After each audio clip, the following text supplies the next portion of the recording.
Sasha, the not so attractive half elf rogue. Darn it. Well, I don't know about that. Your avatar kind of. I don't know. I don't She's know. Have got you a seen? scar. That's how I'm playing Have it you? off. I mean, she's an 8. So Well, I just said she had a scar. all right. Your turn, Ivan. So, I'm playing Theo Grogfest of the clan Grogfest.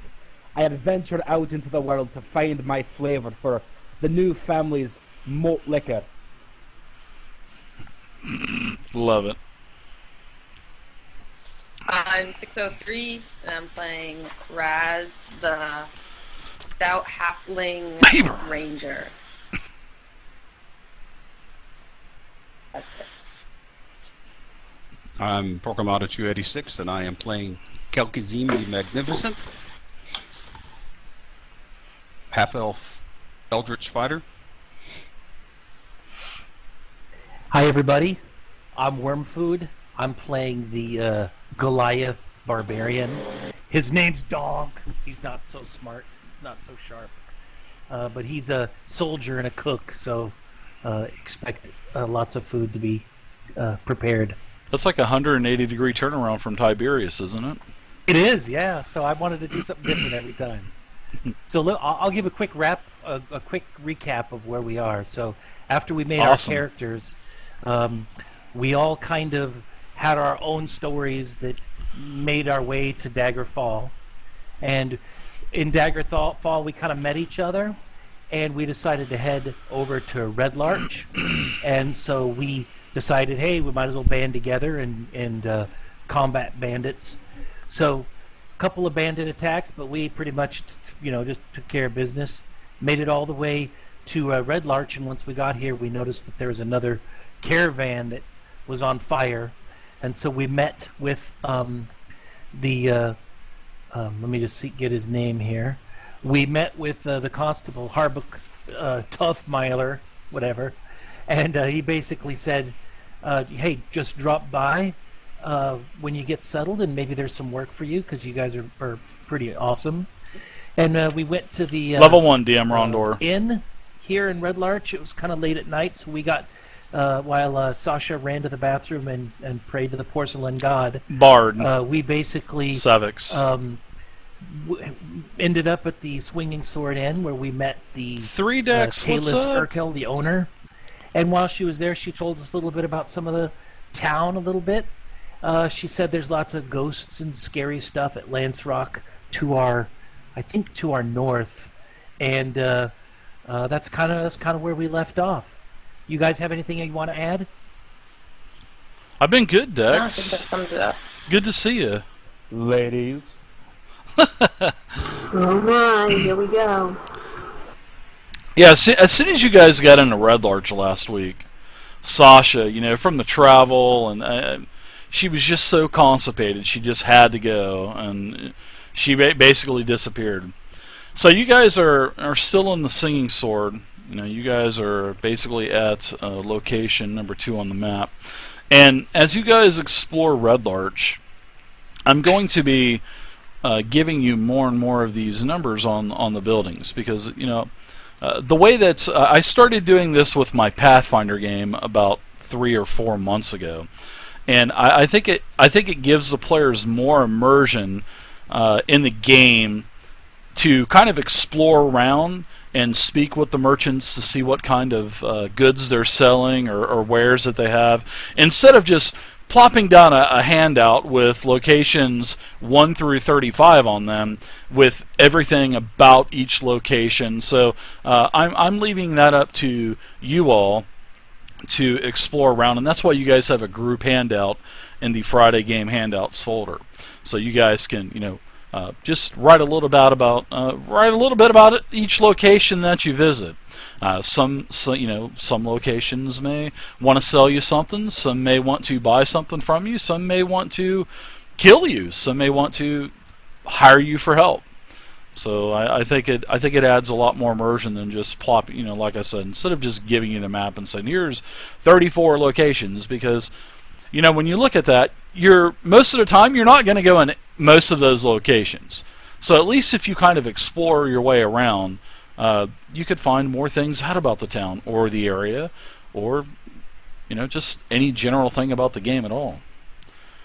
So you guys are in the Singing Sword Inn, and Sasha, after probably about 30 minutes or so, she rejoins you back into the dining hall.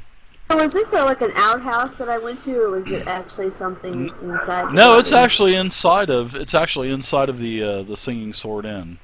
Hi. Fancy. Well, the door busts open. She goes, "Do not go in there." And she closes the door behind her, and she's like, "I don't know who cooked that slop that I ate on the way here, but oh my god." I point to Donk. Donk cook good. Alright, that was poison, right? You poisoned me. You just want to come clean about it now? Well, just to have you know, right, being a soldier and a cook for the army of Goliaths or my tribe, I can cook two things, right? Meat and other meat. So if you don't like any of those things, that's just tough. But I'm a cook. I can cook meat and other meat. Alright, I walk over to the party. I kind of plop down at the table that they're at and call the waitress over here. She says, "There's only one cure for this." And I look at the waitress and I say, "You, wench, bring me something strong." Dog strong. Yes, milady. Something Yes, strong. milady. I'll bring you back the best in the house. I think Donk still qualifies as the strong alcoholic. Several minutes go by, and the server brings you a stein of dwarven ale. And she says, "Milady, this is the strongest that we have." It'll do. She kind of tosses her. I toss her maybe a silver or something, and I just down it. I think you just overpaid. I don't care. Thanks, Slamutha. What time of day is it, Dave? Particularly I know since that it was free. Slamutha. we just kind of came here, Dave. Just busting your what balls, time of day Sly. is it? It's probably right around dusk or so. I mean, it's not night, but it seems like the sun is just starting to set down for the evening. So you guys could explore around a little bit if you'd like. You can stand. You could eat dinner. You can here at the Singing Sword. There's all kinds of options for you. I want to look a little around the Swinging Sword Inn. What's this place look like? What shape is it in? It's very welcoming. Definitely luxurious, especially compared to some of the night inns that you guys had stayed along the way from Daggerford. This place is beautiful, well taken care of. You can see that there's new wooden panels, new wooden floors that are wooden panels that are being replaced. Nice clean glass. It's a really nice establishment. Well worth the money. It's a little bit more, but it's definitely worth it. Well, we got rooms here from what I remember from last time. You did. Mm-hmm. Yep, you got rooms. Everybody got rooms. Everybody got a key, and Donk gets 2 beds. Well, you can put the 2 single beds together to make one big bed. You can do that. Donk can do that. Kind of plop one butt cheek on one and one butt cheek on the other one.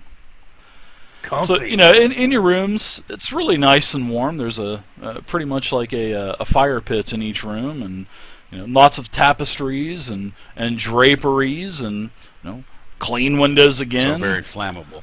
Yeah, there's water bowls, some fruit. I mean, it's a nice place.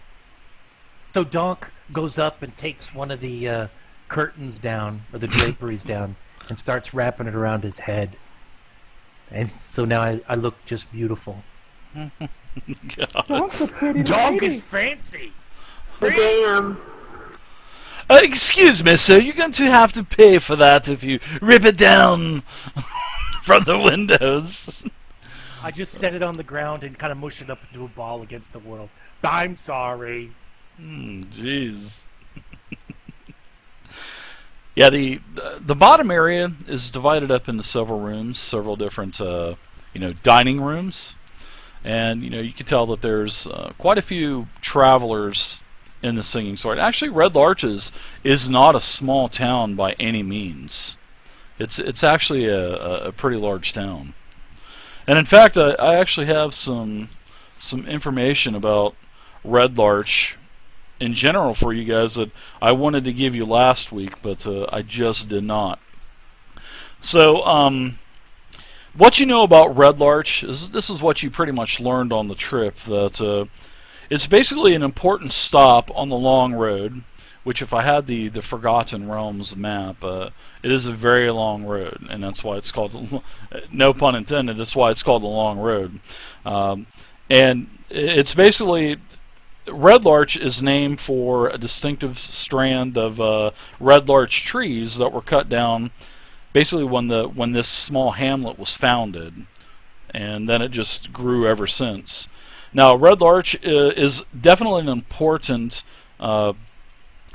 settlement because of the drinkable springs that they have, and basically it's like a gateway to the north. And there's a lot of caravans that come through Red Larch. There's just a lot of travel. So this is actually a pretty important place for caravans to resupply, restock. If they need any kind of repairs of the wagons. This is like the last stop before they start going into the northern part of Faerun.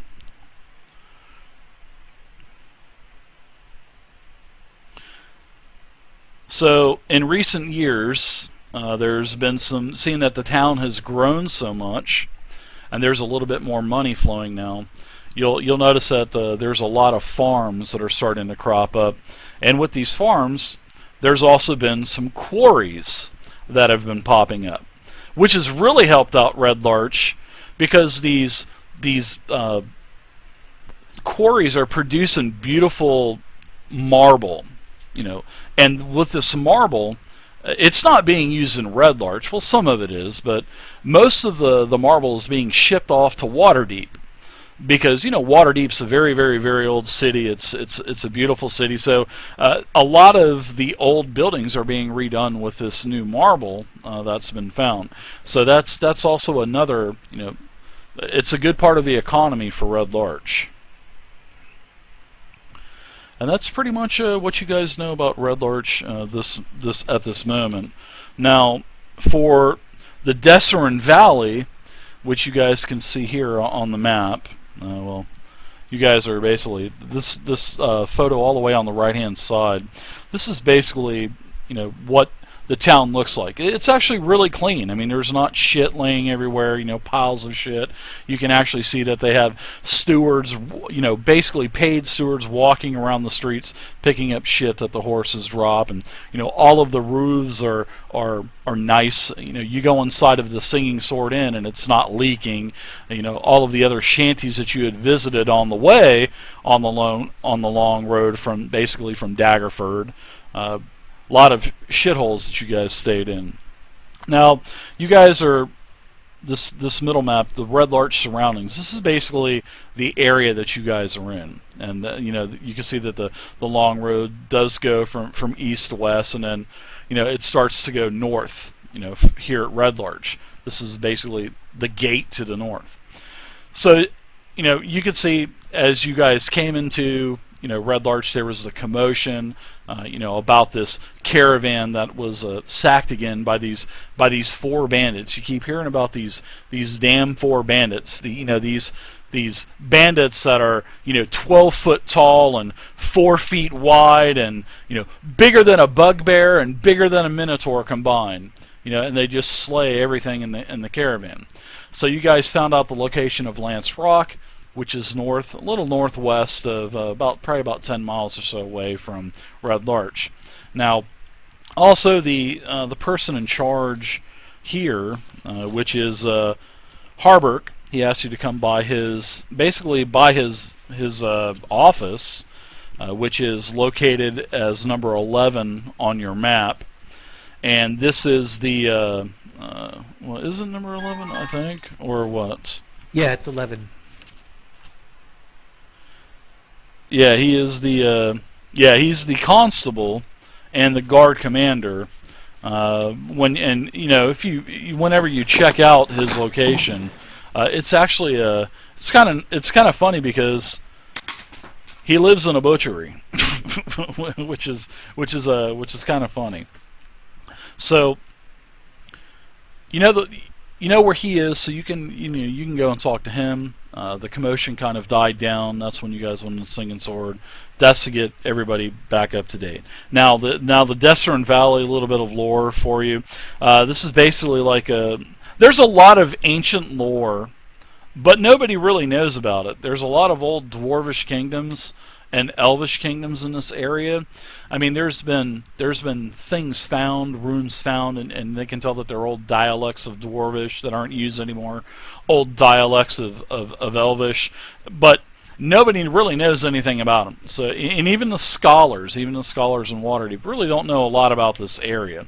There were some knights that were involved several hundred years back.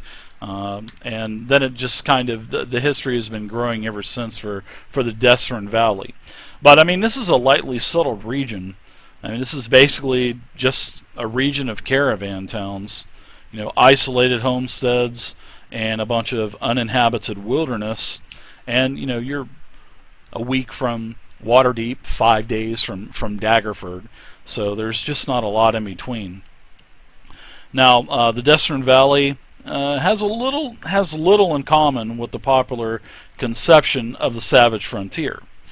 Now, winters are very hard here, not like they are up north, even though around Neverwinter, that is, because it is warmed by the natural flowing magma under the town. But that does it's never winter there. It is Neverwinter. Bum bum ba bum. But anyways.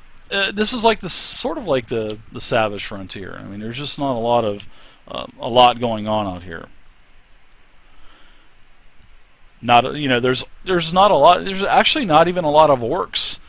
The Many-Eris tribe is nowhere. But what there is quite a few of are these darn Uthgard barbarians. They've been encroaching into the Desserin Valley as of late. You ever party with an Uthgard barbarian? Them guys know how to party. No, but whenever I go to Gen Con, which is going to have to be next year now, I'm going to cosplay as an Uthgard barbarian. That's when I'm going to definitely wear the kilt and all that stuff. And I probably it won't even be a kilt. It'll be like a fur loincloth. That's what I'm going to cosplay. That's going to be awesome. Hey, that's what I wear as my birthday suit, is a fur loincloth. Are you trying to cause penis abuse there, David? Are you? Yeah, right. No, I'll just wear a thong. I won't have a problem at all. So. Just wear your normal. Just let it go. Just wear some fur-lined boots and a smile. It's got to be the boots with the fur Sounds on. a lot more like Dragon Con than Gen Con. Apple bottom jeans. Yeah. Got to get you to sing that song for us, Raz, if you know it. So maybe give you some bonus XP or something. Even though we're gone by the milestone level. Damn it. I shouldn't have said that.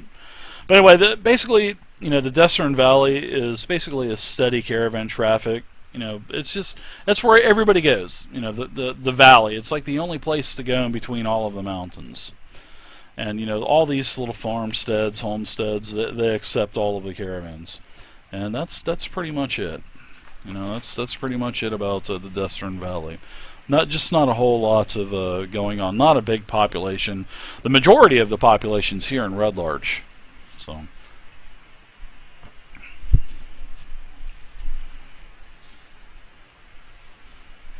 All right. Well, since it's not that late out, I want to kind of finish my dinner and then maybe head out of the inn and go check out some of the close proximities, some of the buildings close by.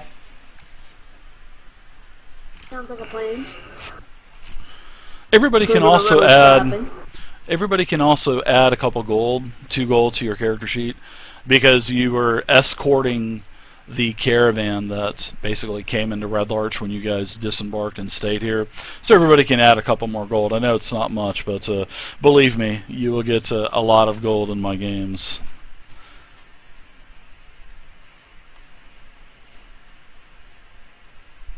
Who else wants to join to come out and see some of the buildings? Anybody? I'm in. Let's go do some shopping. I'm kind of scared of ghouls and ghosts, so as long as we're not going to go see any of those, Donk will follow. They don't advertise anything like that, Donk. I promise they don't advertise anything like that. I'm looking Okay. for a brothel. A brothel. Let's see. I will have to look. Let's see. There's a shrine. You saw a shrine kind of passing through. It's the same, brothel, shrine, whatever. Let's see. Across the road from the Singing Sword Inn, there is another 2-story tavern. Unbelievable. Close competitors, I guess. You can see that. Heavy drinking town. This is called the Helmet High Sun. So we'll go ahead and mark that on the map now, seeing that you guys are coming right out. Was there anyone gambling in the Singing Sword? Not that you had seen. Then I'll join the rest of the party investigating the town. We better go investigate this brothel. Make sure it's all on the up and up.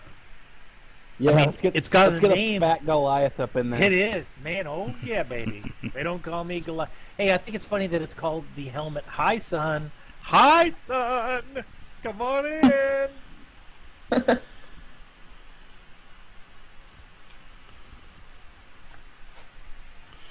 All right, so this building here is location 3, and this location here, this is the tavern that I was just mentioning, and it is called the Helmet High Sun.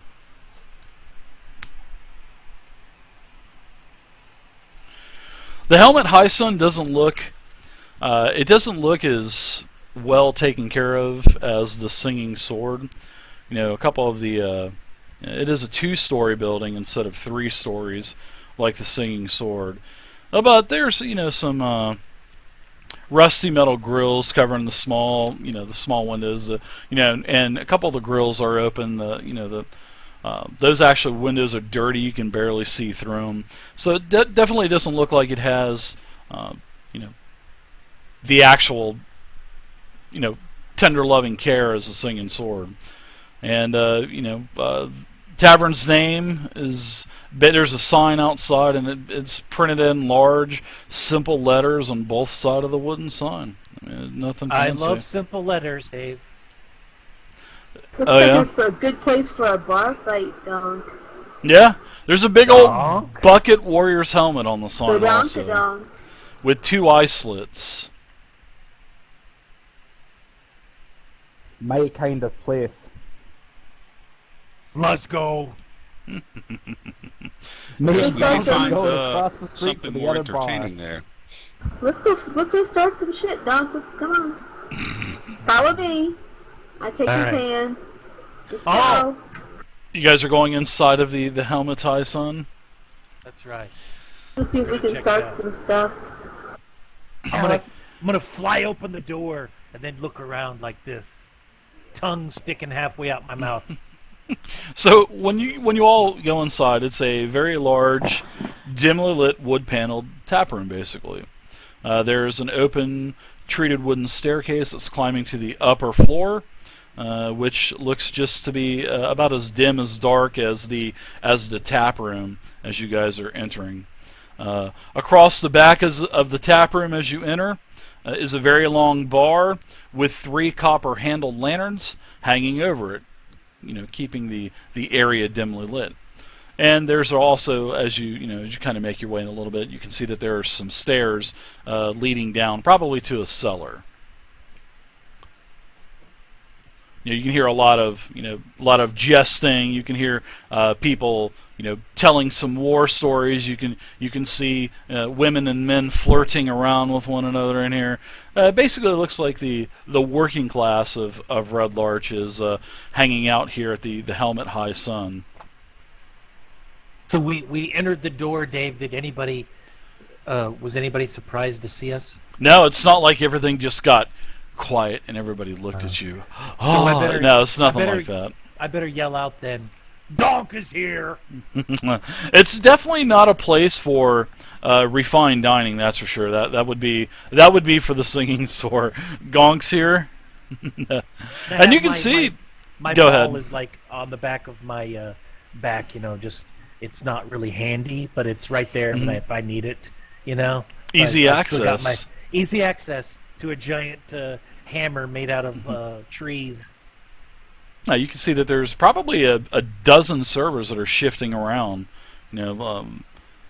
There's some on the ground floor, some going up the stairs with trays, several coming out of a back room with more trays of what appears to be more drink and more food. You can see a couple of the servers are kind of putting a new barrel up onto the tavern shelf behind, kind of tapping a new keg. I grab one of my 2 gold pieces that I just got, and I hold it in my giant hand, and I start tapping it on the bar, and I'm like, "Donk want bucket, donk want bucket." So a male human, introduces himself as Garland, tells you that he's the owner here of the Helmet High Sun, and he says, "What do you mean a bucket? Boy, you're a big boy." Yes. So I guess you don't want ale. you don't want a mug, you want a bucket then. What the hell was that? Is that a fart or I don't something? know. No, I don't know. I don't know what that was. It sounded like I like the way that Theo. That wasn't very manly. But. So this is So I if want a bucket's what you want, a bucket's what you're gonna get. Sweetness. So I'm gonna spin around and kind of survey the people, and I'm looking for the ugliest guy to start a fight with. Oh my goodness. Oh, We're going barroom That's brawl awesome, right man. off the bat. I love it. I'm looking for what looks like if there's any couples that are kind of hanging around over at the bar, because I'm about to start some shit, and I want to see if I can notice any looks like a guy and a girl together or something. All right. Well, you can see as you're kind of surveying around, you can see that behind the bar they've got some pretty nice stout and well-used cudgels, and looks like they've got some helmets also. It looks like they're ready for any kind of any bar fights. So I go up to So just go up you to get one of them. you get your bucket. He gives you a large bucket of frothy ale there, Donk. I just tap my gold on there, and I'll say, "I'll pay you when done. Run tab." Oh yeah, no. We don't do that here at the helm. You go ahead and I'll give you some money back, and you give me your gold. And he gives you 8 silver back. So basically, One gold, two 8 silver silver. for a massive bucket of ale. That's a good deal. He says it's the best. I'll go ahead and give the ale a sniff. It's Take a little- good, take a nice little and drop. cold. It's actually nice and cold. It's nice and cold. I'm- Not Is it Grogfest 40 ale? degree. It is not Grogfest ale. No, it is not. Damn it! Theo, I think I have Grogfist ale. Come see. I look inside and I think there's somebody's fist. I asked the barkeep for a clean mug, with nothing in it, just a mug. Okay, he grabs a mug down off of the hooks up above, and he spits in it, and then he takes his rag and then he starts wiping it out, and he goes, "Is this gonna do you, Missy?" I'll do. What? And she takes it and she walks over and dips it in the big old bucket of ale. Of And donks? Of donks, and she kind of tips it at him and says, "Thanks, buddy." Then she walks over. I start looking for that possible couple or two people that are flirting or Sure, or yeah. whatever. There's a couple couples that are flirting around with A one couple another. couples? Yeah, sure. That's four. There's several couples around the tavern.